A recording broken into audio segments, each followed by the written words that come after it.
So back to that story around MTN now, the company denying claims that it is supporting terrorism.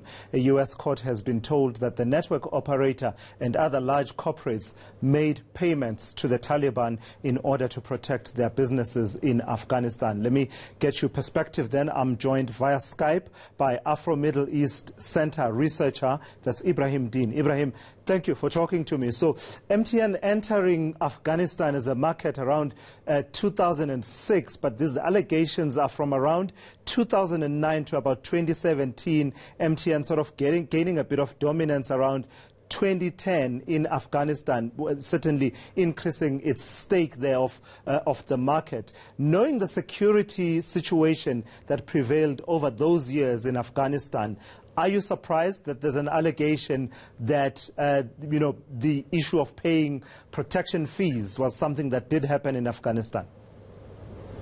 No, it's not a surprising thing, and it's not an uncommon thing. It's an unfortunate thing, but if you look at the report, they are accusing 8 U.S. defense companies as well of flouting, U.S. regulations. So it's something that happens in all war zones. Happened, for example, in apartheid South Africa, where we had these big British companies supporting, the apartheid government. So it happens, and especially in contested areas. In Afghanistan, for example, the Taliban controls about 30% to 40% of the territory. It would be very difficult for you to operate without having to pay some sort of a protection fee.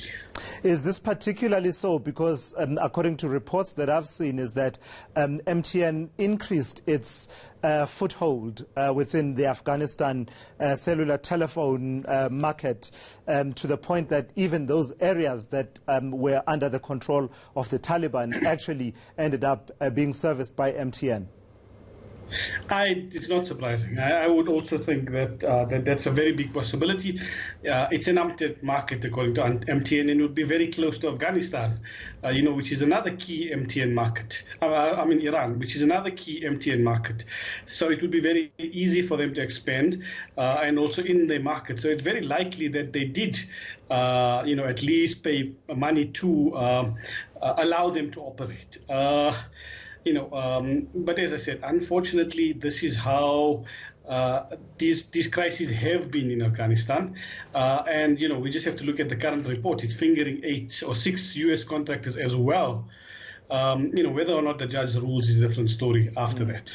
Ibrahim, it suggests then that the alternative, these corporates certainly, at this point we're talking allegation, nothing proven yet. MTN will be looking into those particular allegations. But if proven, it would suggest that there weren't too many alternatives. Talk to me about, for example, trying to conduct business in a country like Afghanistan, in a conflict zone, where you have infrastructure installed that's critical to your business, but yet that could be demolished and destroyed. That would come with security costs, wouldn't it? Yes, I think there's two things, though, when we look at Afghanistan specifically. The accusation against MTN is that it offed its cell phone towers at night. So, it's not as large an accusation as with the other companies.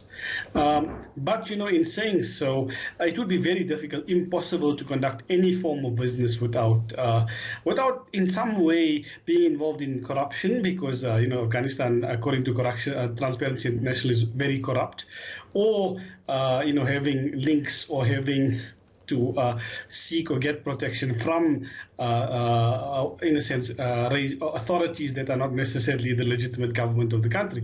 And, MTN, historically, we've seen this with the Boko Haram case, has also been accused, or was also accused, and had to pay a subsequent fine to the Nigerian government for that. Yeah, in fact, that particular allegation had to do with discontinuing SIM cards, failing to discontinue SIM cards that had not been verified in the equivalent, in the Nigerian equivalent of what we have as the RICA processes here in this country. But now, finally, Dean, talk to me about this issue of allegedly switching off the cell phone towers at night, the U.S. and its allies wanting to track down Taliban operators and their sympathizers and proxies. And the allegation is that MTN would collaborate and cooperate with the Taliban. That's a serious allegation. It puts them in a spot of bother, doesn't it? It does put them in the spot of border because it does seem to be some sort of cooperation, right? If not necessarily collaboration, but more just cooperation. But, in saying so, there's currently peace talks happening in Afghanistan between the Taliban and the government, or specifically between the Taliban and the US. If an agreement is reached on that, then the outcome could be very different. But also it does need to be noted that the same group or very similar group that's accusing MTN has also just launched a petition accusing Iran of sponsoring Al Qaeda and the Taliban as well.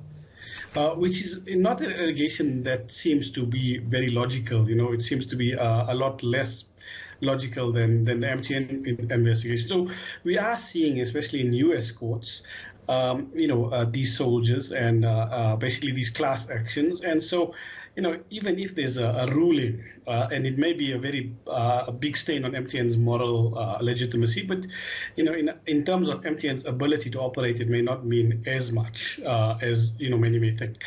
All right, Ibrahim Dean, thank you so much for your time this afternoon.